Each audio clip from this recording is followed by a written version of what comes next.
সুবহানাল্লাহ। এই কয়েকটি বৈশিষ্ট্য কি আমরা শুনবো ইনশাআল্লাহ? তাইলে একটু আঙ্গুলের করের মধ্যে গনে গনে একটু খেয়াল করেন। আল্লাহ তাআলা নামাজে যদি কি করে, ওই যে নামাজের মাসালা আজকে আলোচনা হয়েছে, ওয়াজিবাতুস সালাত, ফরাইজুস সালাত। জামা মসজিদের সম্মানিত খতিব হযরত আল্লামা জনাব মাওলানা জহুরুল হক সাহেবকে তিনি ইমানের পরিচয়ের উপর গুরুত্বপূর্ণ সমৃদ্ধ আলোচনা করেছেন।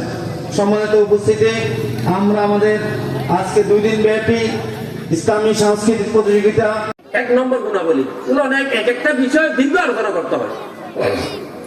ওয়াল্লাযীনা হুম ফী সালাতিহিম খাশিউন, বেহুদা কাজ করব, বেহুদা কথাবার্তা, বেহুদা খরচ করা থেকে নিজেকে বিরত রাখে।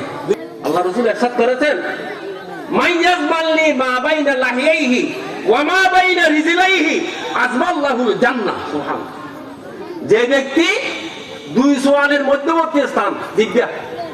ওয়াল্লাযীনা হুম লিআমানাতিহিম ওয়া আহদিহিম রাউন, এরপরে যারা আমানত রক্ষা করে, তারা কি করে? আযান হয় যে হাইয়া আলাস সালাহ হাইয়া আলাল ফালাহ, সাথে সাথে মসজিদের দিকে দৌড়ায়, ঠিক কি না? তারা কিসের ওয়ারিস? জান্নাতুল ফেরদাউসের ওয়ারিস। সুবহানাল্লাহ। তাহলে এই যে 6টা গুণ বললাম,